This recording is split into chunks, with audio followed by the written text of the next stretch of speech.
As a young girl, I remember crossing the street in front of my grandmother's house. She lived at the corner of Vine Street and 56th in Murray, Utah. And if I crossed the street, I would be on the grass that surrounded the old South Cottonwood Chapel. It's since been taken down and rebuilt, but then it was this beautiful old historic building. And right next to it, there in the parking lot, was this other building that was so small, and to me, it looked like a playhouse. And as a child, I thought, somebody made a house for us kids to play in. But I could never get inside. And it wasn't until I was an adult and did some research that I understood the significance of that small rock building there across the street from my grandma's house. And I'd like to tell you the story of that building from the perspective of someone who knew a lot about it. Jane Cahoon.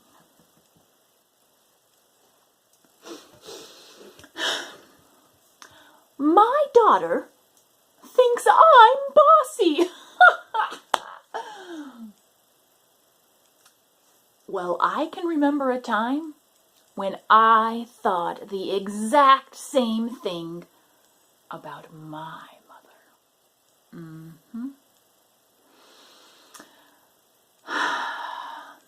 I was daydreaming about a kiss from Harry Hines, my beau and soon-to-be husband. But so rudely I was brought back to reality as I crossed the threshold of my home and heard my mother offering my services as usual. "Oh, don't worry, Jane won't mind watching the children." My mother, Janet Cahoon, was the picture of service and charity, and she saw to it that her children were such as well, whether they wanted to or not. So this is how things were for the next little while. I stayed home with the children of the community, while my mother and all the other women went off to the Rock Granary Building Committee meetings. And I missed out on all the important information. It actually all started when the prophet Brigham Young counseled the saints. Save up grain for a day of scarcity. He even said, "Sisters, do not ask your husbands to sell your last bushel of grain to buy you something from the store." I think every woman felt like he was looking at them when he said that. That's what the prophet said. But my mother was not happy with how these words, this counsel, was being followed. It seemed like no one was doing enough, not fast enough or well enough. She would say, "The Whitakers tried to store some grain, and now it's good for nothing, rotten, not even the rats want it. What are we to do?" So I reminded my mother, "Mother, I don't imagine that God would want us to eat our morning mush with insects in it." Ha, ha, ha. She was not pleased that I reminded her of that horrible meal. But she was passionate about fulfilling the words of the Lord, even if it seemed that no one else was. Sister Clay said, "Leave the planning and building of structures to the menfolk. even my mother's friends would say, "We tried. What more can the Lord ask of us?" My mother thought the Lord could ask a lot more of us. She didn't even have the support of my papa, Andrew Cahoon. He'd stopped going to church years before and gave no weight to what Brother Brigham said. And this idea of storing grain, it had so many obstacles and questions. Where to get funding, where to get supplies, where to find land. But my mother was determined to solve all of them. Bishop Rollins, he told my mother, he gave her the go-ahead for the project. And on July 13th, 1877, the Rock Granary Building Committee was started, with me at home watching the children. My mother appointed Mary Rollins to be the chair of this committee. And these women, they got together and they started brainstorming and planning like any good Relief Society organization could. Bishop Rollins even told my mother that they could build the Rock Granary right there on the land next to the chapel. One problem solved. On to the next one.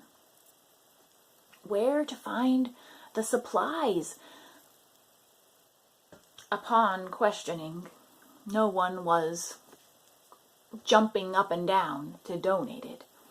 Now, there was the granite quarry up the canyon, and there were leftover odd-shaped stones for after cutting the blocks for the temple.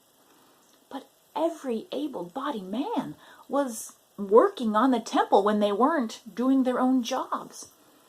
So how could they get those rocks up the canyon the miles down to the site where they were to build the granary?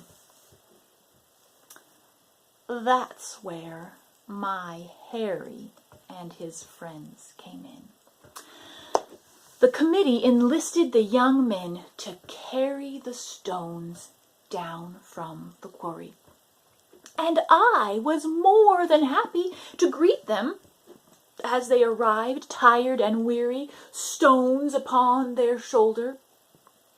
I would watch for Harry to appear. Oh, he looked so strong and strapping. Drop the stone. And I would say, "Harry, I have some water for you." I'd have my pail and my ladle. I'd hand it to him and he'd guzzle it down with the water dripping down his chin. "Boy, am I sure glad that you boys found a way to be useful." I winked at him. He looked at me and said, "Hey, what's that supposed to mean?"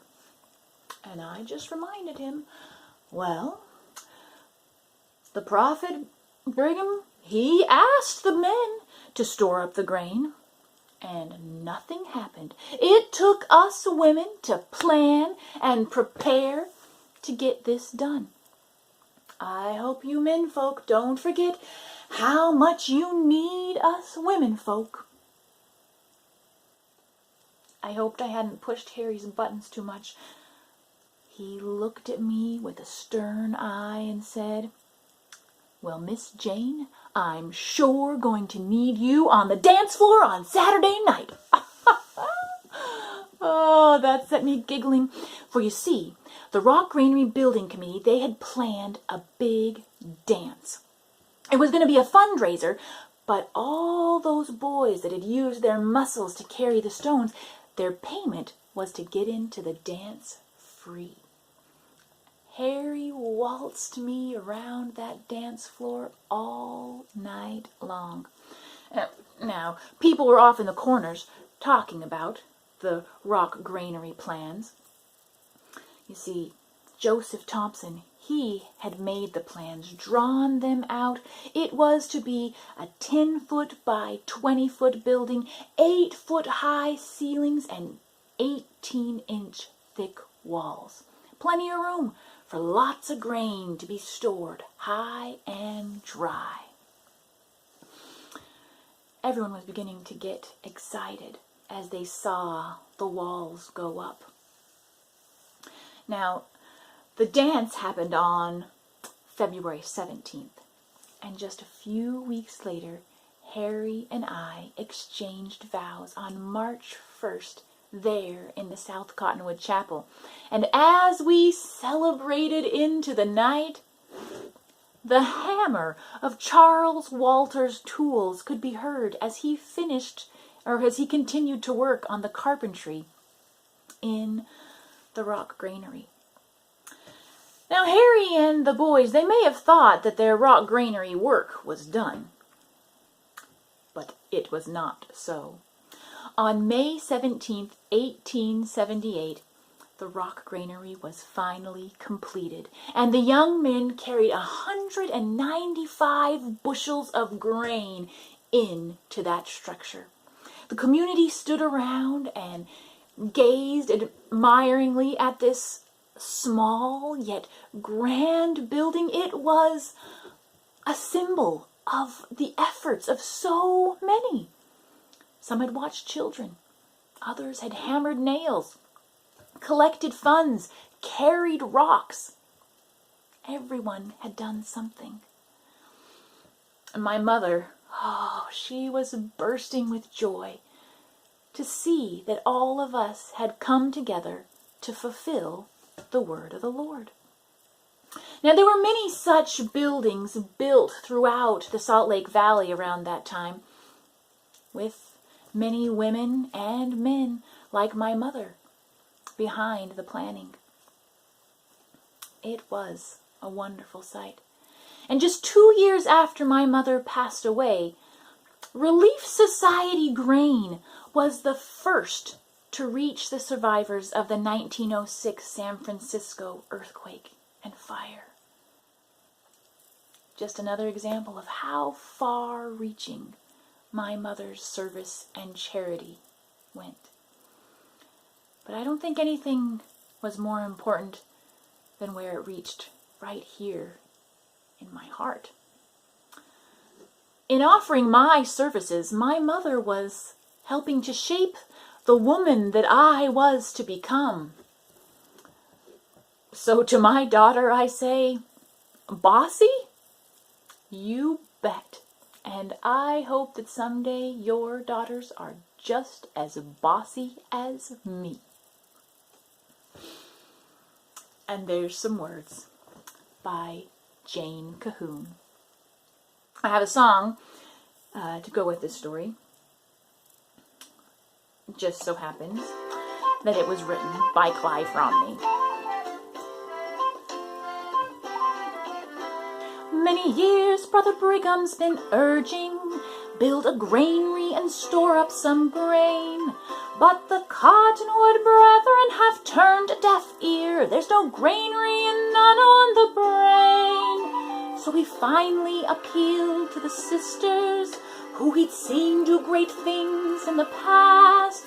Rollins and Cahoon, at a moment too soon, got the wheels a-turning at last. And I've seen it 1,000 times over, seen it everywhere under the sun. If you've got something really important to do, ask a woman and it'll get done.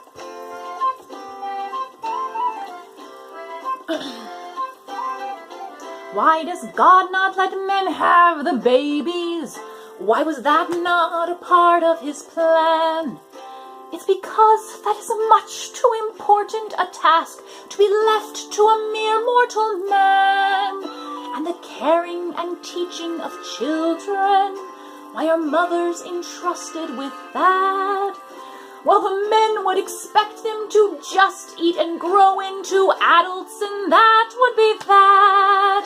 And I've seen it 1,000 times over, seen it everywhere under the sun. If you've got something really important to do, ask a woman and it'll get done.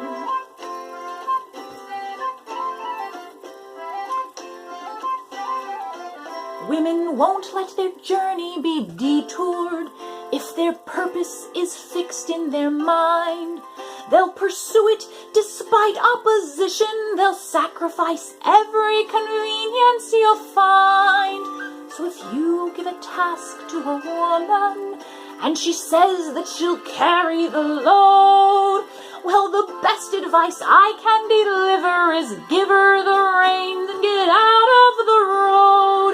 'Cause I've seen it 1,000 times over, seen it everywhere under the sun.